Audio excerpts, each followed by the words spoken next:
Okay, let's dive in. You know that awful feeling, right?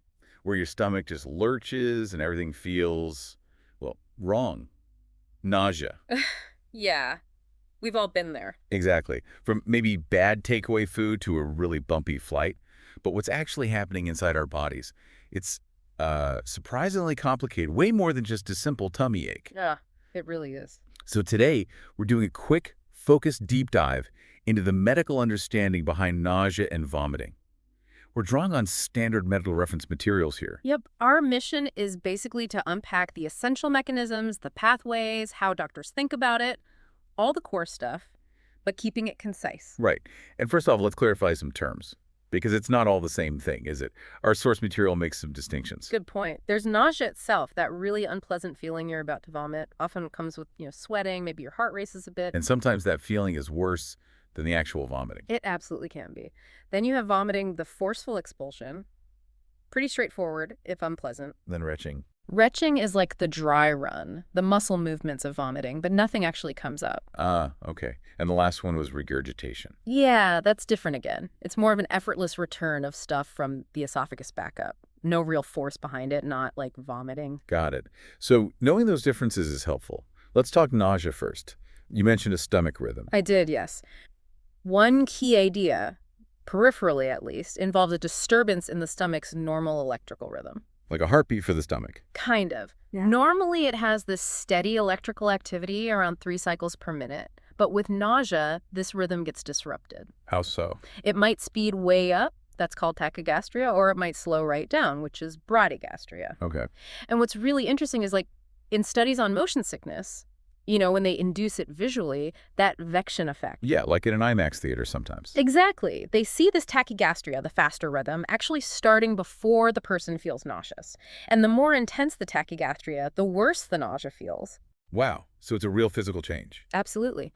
And if you can normalize that rhythm, say with medication, the nausea often improves. So that queasy feeling isn't just in your head, it's your stomach's electrical system going a bit haywire. That makes so much sense. But you hinted this isn't the only cause of nausea. Correct. It's a significant factor, especially in things like motion sickness, but gastric dysrhythmia probably doesn't explain all nausea. It's complex. Right. Okay, so what about vomiting then? You said it's a reflex. Primarily, yes. It's a protective reflex designed to expel ingested toxins or harmful substances. So how does that get triggered? Well, it can be kicked off by signals from nerves in the body, peripheral signals, or directly from the central nervous system, or even by substances circulating in your blood, what we call humoral stimuli. Humoral, like hormones or drugs. Exactly. Things like drugs, toxins, certain peptides, neurotransmitters floating around in the bloodstream can trigger it. So multiple routes lead to the same outcome. What are the main pathways? Okay, key players include the vagal afferent nerves. These run from your GI tract up to the medulla in the brainstem. Medulla, base of the brain. Yep. Some of these nerve endings go to a place called the area postrema. We'll come back to that. Others go higher up, to the hypothalamus and cortex. That's where you consciously perceive these signals, maybe as nausea. Okay, vagus nerve from the gut. What else? You also have sympathetic nerves, often carrying pain signals, which synapse in the spinal cord and also ascend to the brainstem and hypothalamus. And there are specific receptors involved, right? Like little docking stations. Precisely. There are 5 main types known to mediate vomiting. Think of them as key targets: muscarinic M1, dopamine D2, histamine H1, serotonin 5-HT3, and neurokinin 1, or NK1, which responds to substance P. That sounds like a list of targets for anti-sickness drugs. You got it. Many antiemetics work by blocking one or more of these specific receptors. So what actually happens in the gut leading up to vomiting? I imagine it's not just a simple squeeze. No, it's quite orchestrated, based largely on animal studies. First, there's a relaxation of the muscle at the bottom of the esophagus, the lower esophageal sphincter, and the upper part of the stomach, the fundus. Looking away. Kind of. Then, crucially, a really powerful contraction starts not in the stomach, but way down in the middle of the small intestine, the jejunum. Wait, it starts down there. Yeah, and it moves backwards, a retrograde giant contraction pushing contents back up towards the stomach. Yeah. A reverse wave. Why? The thinking is it helps evacuate whatever noxious stuff might be lower down, and it might also mix in some alkaline digestive juices from the duodenum to help neutralize stomach acid before it comes up. That's weirdly clever. It is. This retrograde movement then leads into the retching phase and finally vomiting, with strong contractions of the diaphragm and abdominal muscles providing the force. Okay. You mentioned the area postrema earlier. Sounded important. It is. It's located in the floor of the fourth ventricle in the brainstem, and it's often called the chemoreceptor trigger zone, or CTZ. Chemoreceptor, so it senses chemicals. Exactly. It sits outside the main blood-brain barrier, so it can directly sense those humoral factors we talked about: drugs, toxins, neurotransmitters in the blood, and trigger vomiting. Like a security checkpoint for the bloodstream. That's a good analogy. Then there's another key area in the medulla, near the area postrema, the nucleus tractus, solitarius, and nearby reticular formation. This acts as the central pattern generator for vomiting. The command center. Pretty much. It integrates signals from the area postrema, sensing the blood, and signals from the vagus nerve, sensing what's happening in the gut. It coordinates the whole complex sequence of muscle actions needed for vomiting. Wow. Okay, so that's the mechanism. Now, shifting gears slightly, how do doctors approach this when someone comes in feeling sick? Especially thinking acute versus chronic. Right. The setting often differs. Acute, severe stuff often lands in the emergency department. Chronic, ongoing issues are more likely seen in an outpatient clinic. And in the emergency setting, priority must be high. Absolutely. For acute nausea and vomiting, the first job is rapidly ruling out immediate life-threatening things like a bowel obstruction, mesenteric ischemia, which is lack of blood flow to the gut, acute pancreatitis, even a heart attack can present this way sometimes. Serious stuff. Definitely. But for both acute and chronic cases, the general approach follows 3 steps. 1, get a good history and do a physical exam. Often that's enough, especially for simple, acute cases. And if it's not simple? Then step 1 informs further testing, depends on how long it's been going on, how severe it is, other health problems the person have, etc. Step 2 is identifying and correcting any consequences like dehydration or electrolyte imbalances. Low potassium is common. Makes sense. You lose a lot of fluids and salts. You do. And step 3 is treatment. Targeted therapy if you know the cause, like surgery for an obstruction, or symptomatic treatment if the cause isn't clear or treatable directly. Okay. What are some really common causes of acute nausea and vomiting? By far the most common is probably acute gastroenteritis, the stomach flu. Usually viral, like norovirus, rotavirus. Vomiting is often prominent. Food poisoning, too, I guess. Yep. If multiple people who ate the same thing get sick, that's a big clue. And timing helps vomiting within, say, 6 hours, often points to preformed toxins from bacteria like Staphylococcus aureus or Bacillus cereus. Fever might suggest a bacterial infection. Any others jump out for acute? Well, we shouldn't forget COVID-19. It can definitely present with nausea and vomiting, sometimes even before respiratory symptoms appear. Good reminder. Now, what if it's chronic? Lingering for weeks or months? Then we start thinking about a different set of possibilities. There are functional nausea and vomiting disorders, defined by the Rome-4 criteria. These are diagnosed when symptoms persist, usually for at least 3 months, and after other organic diseases have been ruled out. Functional meaning no obvious structural problem. Essentially, yes. The system isn't working right, but standard tests like endoscopy might look normal. Chronic nausea and vomiting syndrome is one basically bothersome nausea or vomiting happening at least weekly without another explanation. Okay. I've also heard of cyclic vomiting syndrome. Right, CVS. Yeah. That's characterized by stereotypical recurring episodes of intense vomiting.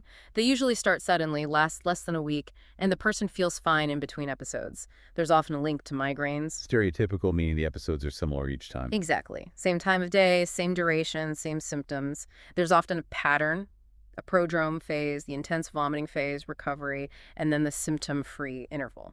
Interesting. And what about cannabis? I saw that mentioned. Yes, cannabinoid hyperemesis syndrome, or CHS. This looks a lot like CVS stereotypical episodes of vomiting, but it happens after prolonged, heavy cannabis use. The key is that symptoms resolve when the person stops using cannabis long-term. Yeah, there's something about hot showers. Often, yes.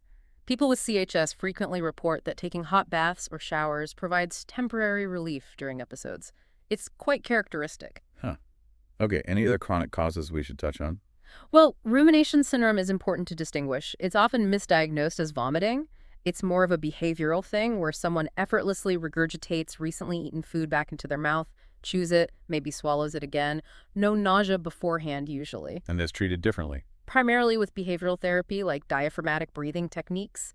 Also, nausea and vomiting of pregnancy is extremely common, affecting maybe up to 75% of pregnant women, usually starting in the first 9 weeks. Wow, common. Yep. Though if it starts after 9 weeks, doctors need to be more cautious about ruling out other causes. Severe cases are called hyperemesis gravidarum. Okay, so quite a few specific chronic syndromes. Are there clues from other symptoms that point towards certain causes? Definitely. Like significant abdominal pain with the vomiting might suggest something like gallstones or pancreatitis.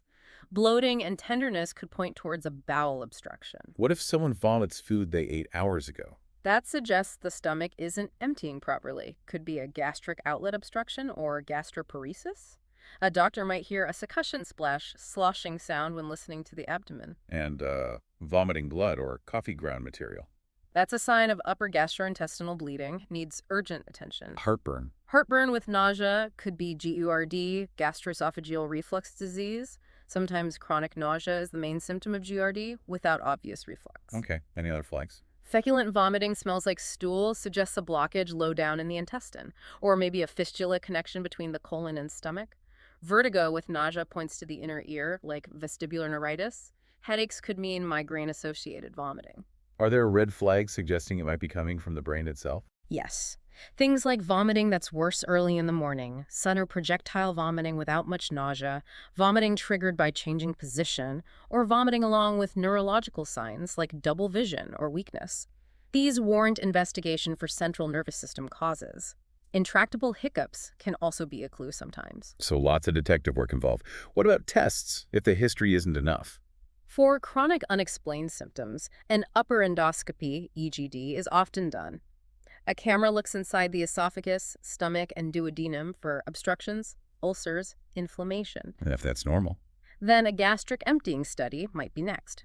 This measures how quickly food leaves the stomach. Scintigraphy is the gold standard, but breath tests or a wireless motility capsule can also be used. Helps diagnose gastroparesis. Gastroparesis meaning delayed emptying. Exactly. The results can vary. Newer techniques like gastric allometry measure the stomach's electrical activity directly, which might correlate better with symptoms, but that's still more research-focused for now. Okay, last area of treatment. You mentioned it varies. Hugely. Depends on acute versus chronic and the underlying cause. Vomiting might respond better to drugs than nausea sometimes. And for acute stuff in the ER.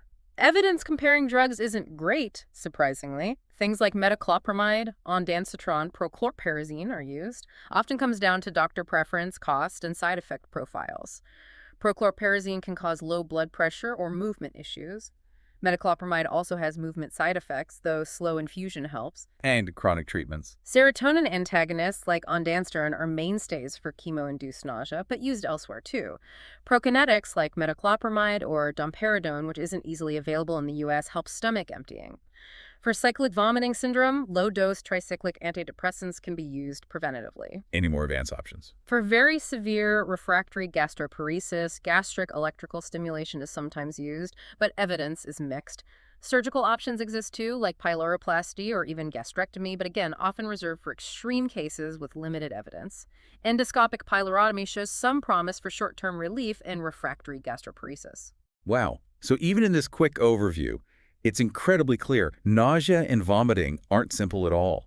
They involve this really intricate dance between the gut, the brain, the nervous system, even our blood chemistry. Absolutely. It's a complex signaling system with diverse triggers and pathways.